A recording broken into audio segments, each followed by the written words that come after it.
Баршаңызға қайырлы күн. Бүгін сіздерге ет бұзу процесін көрсететін боламын. Менің каналыма тіркеліп, лайк басып, қоңыраушаға басыңыздар.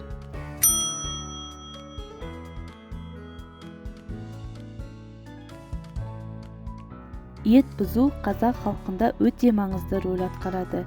Қай жілікті мүшелеп, қандай қонаққа ұсыну өте маңызды. Етті бұзғанда буынға тура түсіп, ондағы без, арам ақ тамырларды алу керек. Себебі безі алынбаған ет арам болып саналады.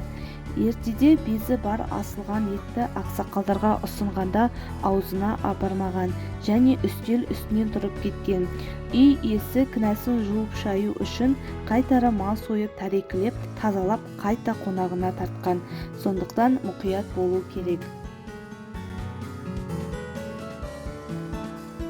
Видеоны соңына дейін қарап, лайк басып, комментария қалдырыңыздар.